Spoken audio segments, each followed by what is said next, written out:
এবার এই সিজনে হিন্দু গরু ব্যবসায়ীদের, হিন্দু গরু বিক্রেতাদের যারা গরু বাজার এসেছিলেন তাদেরকে গরুসহ বাড়িতে ফেরত পাঠিয়ে দিচ্ছে মুসলিম যুবকেরা।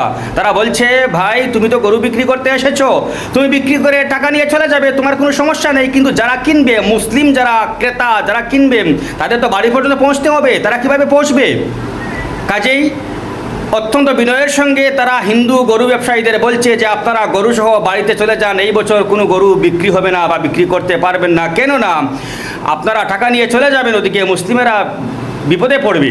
কাজে আমার মুসলিম সমাজের কাছে একটি দাবি হলো যে আপনারা যদি আপনাদের এলাকায় গরু বাজার থাকে তাহলে এই উদ্যোগ নিন, দেখবেন সব ঠিক হয়ে যাবে। এবার কি করবেন আপনি? সুপ্রিম কোর্ট যাবেন, হাইকোর্ট যাবেন, যান, কিন্তু রেজাল্ট যাই হোক।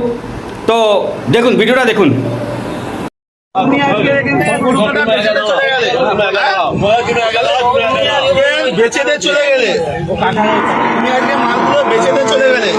আমাদের মুসলিম ভাইরা কিনলো, রাস্তায়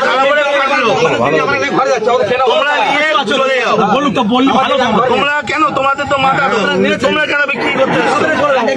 তোমাদের মাল কি আমরা কিনে ফাঁসবো?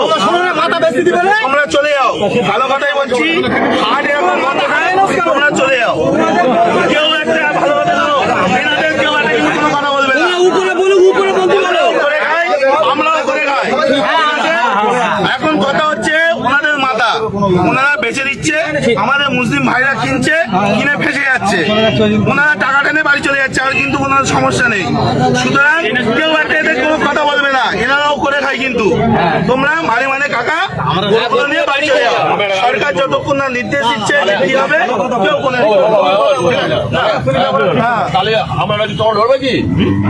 আমাদের সাথে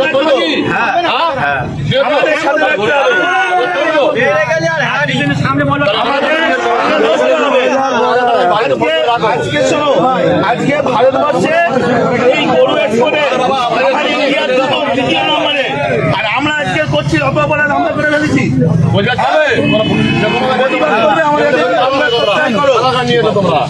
আমাদের সাথে প্রতিবাদ করলে থাকো, না হলে দেখো না। কেন কিনা জানি না, আজকে গো মাংস, গরু মাংস বাইরের দেশে এক্সপোর্ট হচ্ছে, আমাদের ইন্ডিয়া দ্বিতীয় নম্বরে। আজকে আমরা অপরাধ করে ফেলেছি, এর জবাব কেউ দিতে পারবে? গরুটা কে? সুতরাং টাকা নাম বলো, সঞ্জয়